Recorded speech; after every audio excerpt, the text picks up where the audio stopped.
Hi, I'm Kate with the Thaiger, here with today's top headlines in Thailand and Southeast Asia. Bangkok's reopening to vaccinated travelers has been postponed by 2 weeks, as many people in the capital still need their second dose of the COVID-19 vaccine, according to a report this morning in the Bangkok Post. Around 37 of residents in Bangkok are fully vaccinated against COVID-19. With a number of people still waiting for their second dose of the vaccine, the Tourism and Sports Minister says the reopening date should be postponed from October 1st to October 15th. In Krabi, local disease control measures have been tightened after an uptick of COVID-19 infections, including cluster outbreaks on Koh Phi Phi. The closure of Koh Phi Phi has also been extended until September 24th. According to an announcement by the Krabi Provincial Health Office, anyone traveling into Krabi must have at least one AstraZeneca dose or be fully vaccinated with another approved vaccine at least 14 days in advance of entering the province. They must also test negative for COVID-19. Shopping centers and convenience stores in the province are ordered to close by 8 p.m., and restaurants can only offer services at 20% of its capacity. A Thai PBS report says a curfew has been enacted from 9 p.m. to 4 a.m., and gatherings are limited to a maximum of 5 people at a time.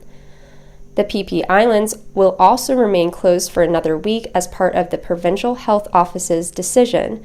Domestic travelers and other groups will need special approval from disease control officials before being allowed to enter the island.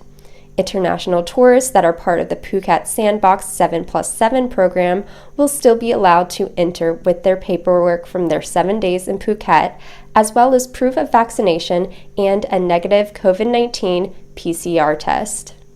Those in Thailand who have received 2 doses of the Sinovac COVID-19 vaccine might be up for a booster shot soon. The public health minister says the national campaign will start administering booster shots very soon for those who received 2 doses of the Sinovac vaccine already. He says the actual timing will be up to the disease control department, but he predicted that it will be within the next few weeks. With the Sinovac vaccine said to be fairly ineffective against the highly transmissible Delta variant, which is now the dominant strain in Thailand, health officials have been using the AstraZeneca vaccine as a second dose for those who have received 1 dose of Sinovac. Many medics and first responders in Thailand who have been injected with 2 doses of Sinovac have already received their 3rd booster shot of either Pfizer or AstraZeneca. Thailand's health department says a minimum of 85% of all students, teachers, and staff in school in provinces classified as red and orange zones will need to be fully vaccinated against COVID-19 in order to safely reopen. A set of rules for what officials have named the Sandbox Safety Zone in school has been compiled in cooperation between the Ministry of Public Health and the Ministry of Education. The guidelines and regulations are aimed at keeping COVID-19 out of schools and preventing the spread of the virus within the schools. The deputy inspector on a case that is investigating police officers who are allegedly involved in smuggling illegal alcohol into Bangkok is keeping quiet. When asked about a recent investigation, he refused to comment, telling the reporters they should ask the main inspector directly. 2 senior police officers allegedly used an official police plane to transport illegally manufactured alcohol from Hat Yai in southern Thailand north to Bangkok for distribution. The smuggling charges stem from a 2018 incident and have been under investigation by the National Anti-Corruption Commission for the past few years. And here are the top headlines in Southeast Asia. In Cambodia, according to a Phnom Penh Post report, the United Nations has suggested that the country improve its food system by the next decade.